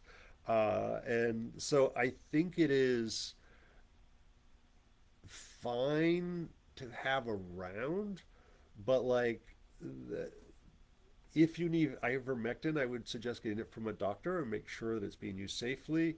The idea that it's being used haphazardly, some people using it on a monthly basis, is setting them up for probably something dangerous. There's if it's being used for parasites, there's plenty of herbs that are effective, or other human medications for parasites that are important or can be used as well. But I'm like, there are certainly medications where I'm like, that medication is great. There's other medications where like acid reflux meds, I'm not a big fan. I'm kind of anti-acid reflux meds. There's a time and a place, but like antiparasitic, nah. COVID, nah. There's so many other things I'd use that are safer and are less likely to go and do yucky things. So, and I know it's very common. Some people are having great success, and I would encourage them to try to find an actual natural product. Or find out why they keep getting all of these worms. Like, honestly, if you live on a farm, I know why you're getting worms. But if you're not on a farm, like, why are you getting all these weird parasites? Because you shouldn't be getting parasites. I think and I think we've talked about parasites some, a lot of people are expanding the idea of parasites to say your gut bacteria are not in the right ratio, which I don't consider a parasite. I say that's usually a dietary issue rather than a parasite. And I would say ivermectin, if it's destroying your gut flora, I'm horrified. I don't know if it does, honestly. Um, Wait a second. I missed one from you, Kristen. This blend is great. Oh, um, when fighting or coming out of sickness, I like Corey's a really good medicine maker and a great botanist, but I don't actually know what's all. I've looked at his formula, and I don't know what all he has. He does a mix of Chinese and North Carolina. He's in North Carolina. He's got a school up there, and his products and stuff. And I believe his products are online. But the he makes really good medicine. He has really unique combinations. I just don't have his memorized. There's one herb that I knew about, and he helped me. He's actually a couple of herbs he's helped me find in the wild because I don't know all the plants in North Carolina how to find them. Like I know my Florida plants really good. I don't know my North Carolina plants. I know the common ones like black cohosh and things like that, and yellow or not yellow root. I don't know. I can't even think of them all. I haven't been up there in so long. So yeah, Corey's always got good stuff. He's a hoot. If you ever have an opportunity, I would say especially to go on an herb walk with Corey, always do it. He is a hoot. He's super geeky botanist, super knowledgeable, uh, especially about those southeastern medicinal plants. We got a lot of people around who are good at those. There's a lot of good herbalists in that area. Corey, a yearly cleanse. Yeah, it's funny. It's like, especially um, when we look at indigenous culture, intestinal parasites are really common because you're drinking water that's not been boiled or purified frequently.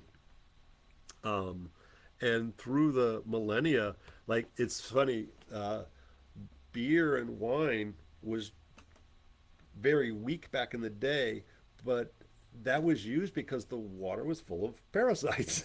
And so it was safer to drink this low alcohol beer and wine than it was to drink the creek running down there because of farm animals and everything else.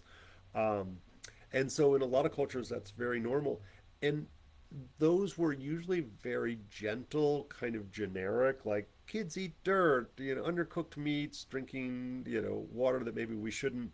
And everything from pinworms to well, not hookworms. That's a whole nother conversation. Whipworms, really common to see with the bloaty belly and things like that.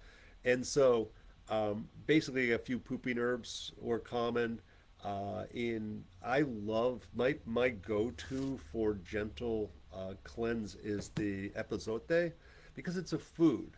When we start to throw in toxic herbs, which a lot of times those are toxic herbs that we were pooping people with, I mean, heck, how come some of you like I don't know everybody on here, but I know a few of y'all are old enough that back in the day, it was probably not rare to once a year be giving somebody some castor oil to drink because it'd clean you out from both ends. I'm happy to say my mother, I don't think ever did that to me, or maybe I blocked it out of my mind.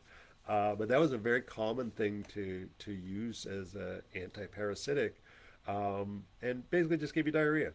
And so epizote is a little bit more gentle, and it's important to recognize, like, actually nothing wrong with doing a gentle laxative, any number of different herbs, and I think a lot of times the parasite cleanses are that, but they only work for intestinal worms that are not adhered to the intestinal wall. So if you have a tapeworm, very few of the parasite cleanses will work. You may pull off a piece of a piece of a tapeworm, but you have to not. Most of your antiparasitics are irritants, um, and worm. It's funny. Worm seed, I believe, is there's a couple things called worm seed, but I think that's epizote, and I forget the Latin name for epizote. But worm seed is one of the names for it. Both the leaf and the seed is can be used. Um, but if it's a tapeworm, they got their chompers into your intestinal wall, and what'll happen is, and you'll get some poopy nerves, and it'll break off a segment, uh, and then the body and the head is still there. It'll just continue to regenerate. It's like, oh look, a tapeworm, and then you'll have it again a few months later. It's still there. So it needs to have an irritant or a killy thing, but it has to have an antispasmodic so it releases. So adding in some of the, I knew somebody would know that. Yeah, I would not torture anybody with that. Um, so it's important if we know what kind of critter it is. The other part of any antiparasitic, again, is where Western medicine comes in handy. They can do a poop culture and tell us what kind of parasite we have, um, so that we can look at what its life cycle is, so we can dose. So like, yay, we gave ourselves diarrhea, we flushed out some of those, but their eggs are going to be hanging out there, and so we need to know when their eggs hatch, that we get another dose in to kill those before they get to the reproductive stage. So yes, annual, whatever. We may or may not be needing that. If you're on the all sushi diet, you should do an antiparasitic. If you work on a farm or eat a lot of raw food, risk of parasites. If you live in a condominium and you only eat cooked foods and you don't have a pet, you probably don't need one. You know, I had not heard that one, Corey. Um, so, what I find though, it's funny. I have a number of friends and clients from South America. Sorry, I'm scrolling back and making sure I didn't miss anything. And they do the same thing. They're drinking the creek water down there out in the jungle, and they get occasional dysentery from that. They do once or twice a year. They do some dewormy stuff. There are many herbs that are good dewormers. Um, but what I find happens is there are some amoebic, I believe they're amoebic, I forget the name of them, things that create a biofilm and hide in the intestinal wall that cause chronic diarrhea, extreme fatigue, anemia, and so forth, that none of the prescriptions nor most of the herbs will get rid of those. And so I've had a couple of occasions where I have to use some really um, not pleasant herbs, because like you have to not only dose it appropriately, but if you gave it in too high a dose or too long, it could actually cause some more scary issues, like more than just a little diarrhea. Because there is toxicity to some of those plants, it might start to affect liver, it might affect other things. So we, we have bigger guns, but it's important that we know what's going on. The other way, yeah, oh, yes. um, So most of your there is a U.S. teasel root, but there's the Japanese teasel is now naturalized, I think, through a lot of the Northeast and stuff. That is a very commonly used herb um, in Chinese medicine, Zhuduan, that we use for low back pain. In Western herbal medicine, it's frequently used for, it's best known, I should say, for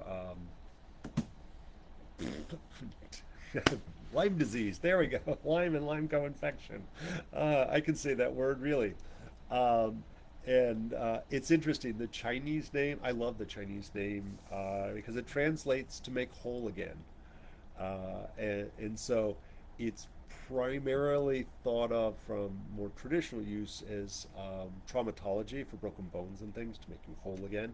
Uh, but we find that it has other more bloodborne parasites, if you will, like Lyme disease and Lyme co-infection. Um, and Corey, I don't remember. Yeah, actually, we might have talked about this way back when, but I used the teasel for what's called goo worms. That's not an actual worm, although it could be.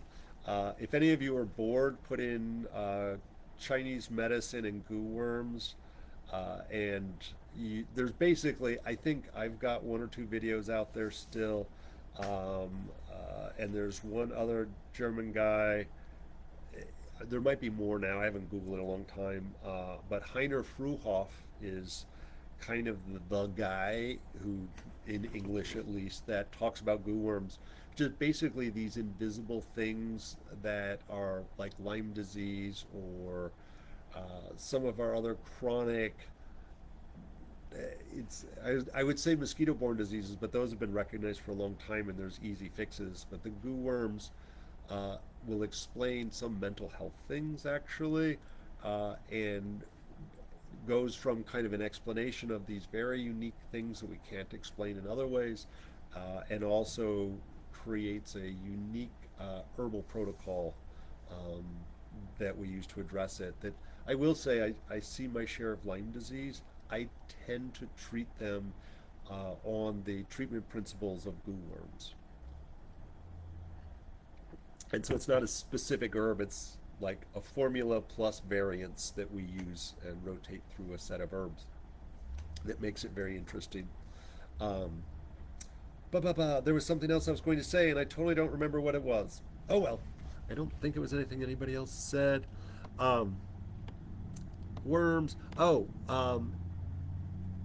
With the for a lot of folks, like I don't want to give myself diarrhea. Um, Same genus, maybe a different species. I don't remember the species name of the Chinese one, but the same genus, and used the same way, I think.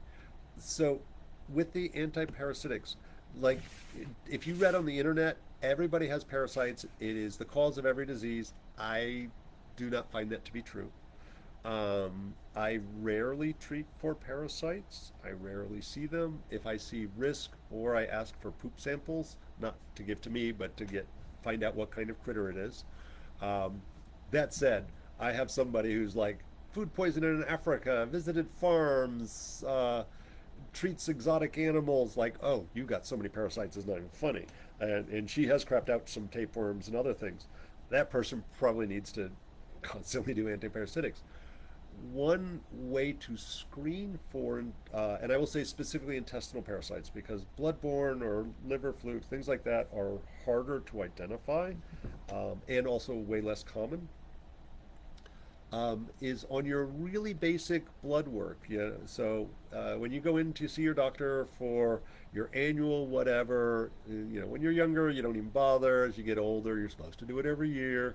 I think if anybody is anything less than perfect health, I don't care what your age is, you ought to get it periodically.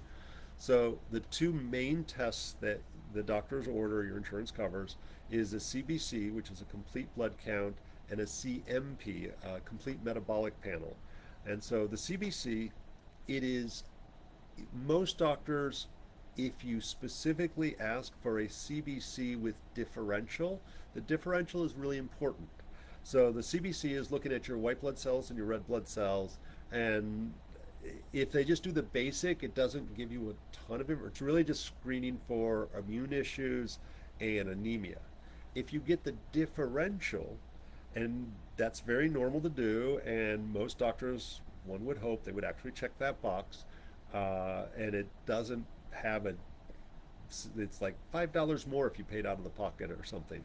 But it's going to break down your white blood cells into smaller things like eosinophils, neutrophils, and a bunch of other ones that I can't think of.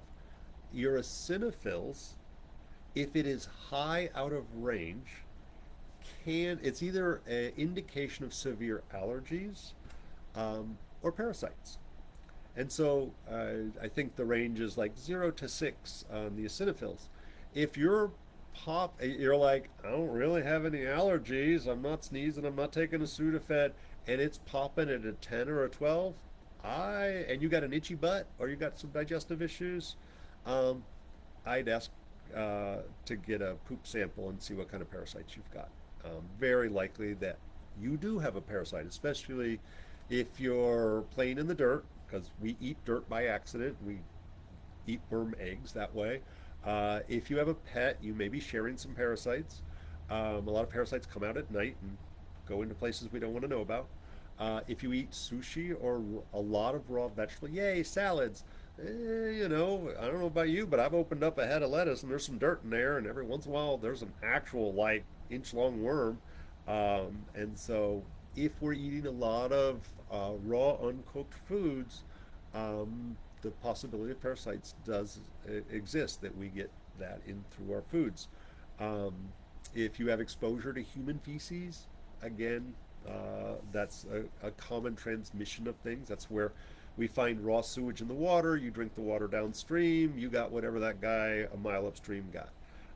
So you're put at risk if you're doing those kinds of things. So in which case, regular screening, or if those eosinophils pop high. Oh, I know what it was, because we're almost out of time. It was from the person who was asking about anemia and iron earlier. I learned, every once in a while I hear something and I was like, what? And kind of what we were talking about with the cilantro, like, that was something I didn't think about. So this has nothing to do with what we're talking about currently. When we look at blood sugar,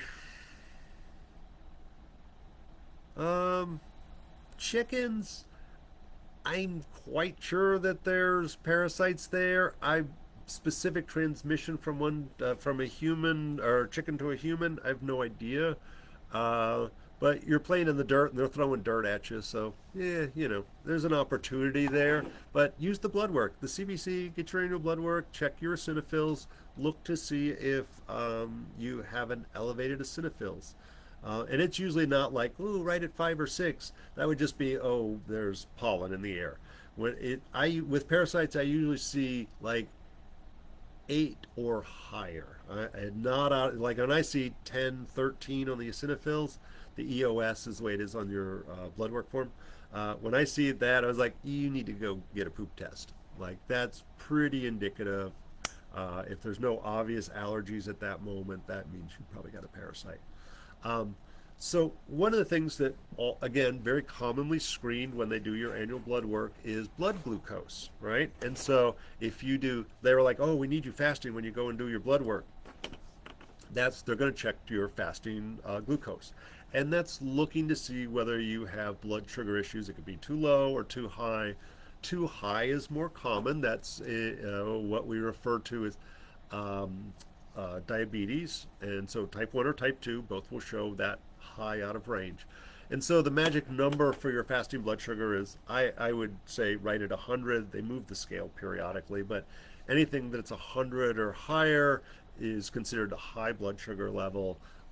Ideally, I would say you want it in the low 90s to the 80s to the low 90s is where your fasting blood sugar should be, ideally. So what's a more accurate test? Because that's like, if I just had like all the bad food, or I didn't know and I added something to my coffee before I did my blood work, it might give us a less than ideal reading. So the hemoglobin A1C, usually we just say, hey, get an A1C. An A1C is a measurement of your average blood sugar over 3 months. Considered a more accurate number, it should be 5.6 or lower.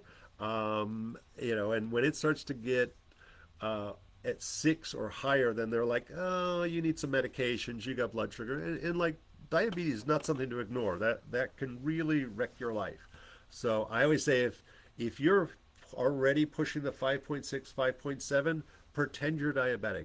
Start acting like it now, because that will pop so fast your head will spin. So I was listening to a webinar. I listen to a lot of Western medical webinars because I always feel like I need to know more. And I was like, I got the herb stuff pretty good. I still listen to some of that stuff, but I'm like, I don't know everything that an MD knows, so I want to know everything they know.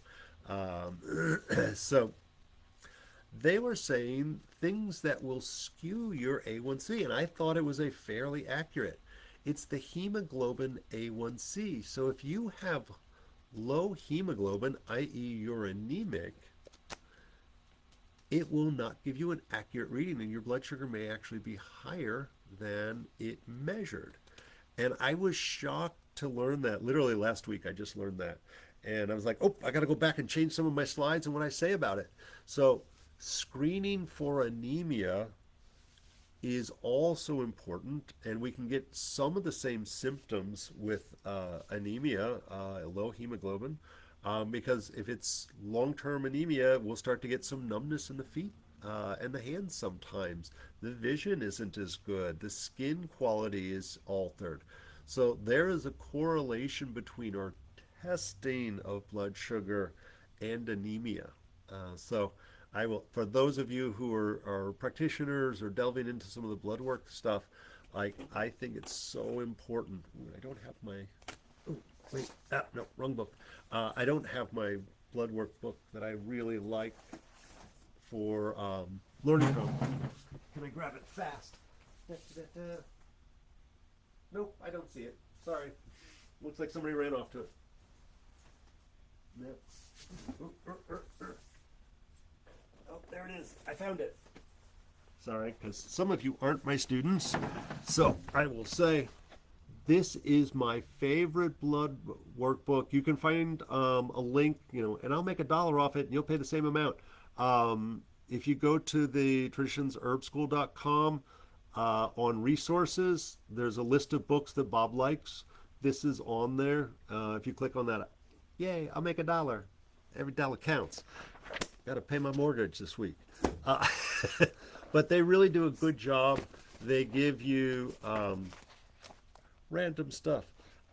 They really explain the basic CBC and CMP, and it doesn't just say, and it's very easy. You don't need to be a medical professional to understand this.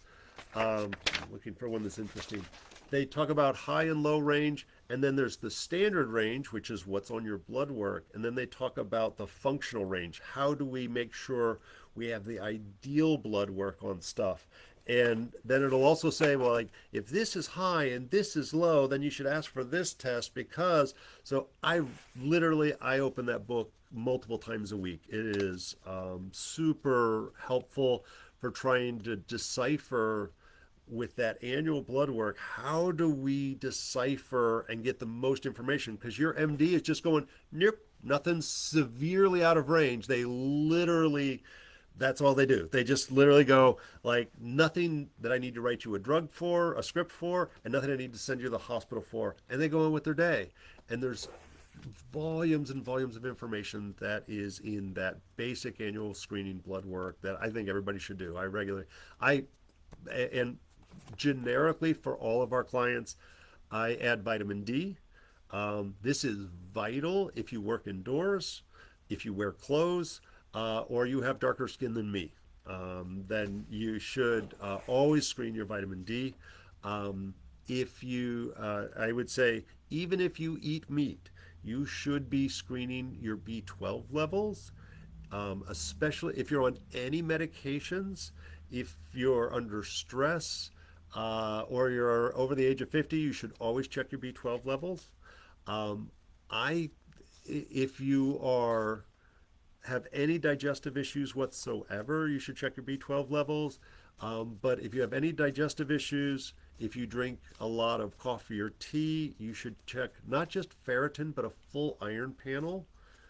And everybody should make sure they're well hydrated for the couple of days prior to getting your blood work. Because if you're dehydrated, it will give you false numbers in your blood work.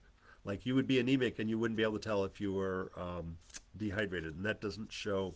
Like there's a way to kind of guess at that in your blood work, but you can't figure out whether or not you were actually anemic. So that basic blood work will literally give you volumes of information along with that book. So it'll be great. All right, I'm going to wrap this up. You can get a copy of, or you can get the recording of this. I will upload this to YouTube probably tomorrow because I got a little bit more work I need to do tonight. Because I got to teach the first foundations class tomorrow. Got to let my voice recover. And you can listen to all the old ones at your leisure. I hope I see you at Herb Day or some of our other cool classes. You can check out all the cool shit coming up on AcuHerbals is for the clinical stuff. AcuHerbals.com, TraditionsHerbSchool.com. Also, 3 nights a week, we've got a reduced rate student clinic. On Monday night is our acupuncture interns from Dragon Rise's school. Do schedule an appointment. It goes fast. They're booked out probably in through April or May. Tuesday night is our Western herb students, our seniors there, and they're all supervised by me or Ruthie. And on Wednesday is my cool Chinese herb students in their last year, putting together cool Chinese formulas for you.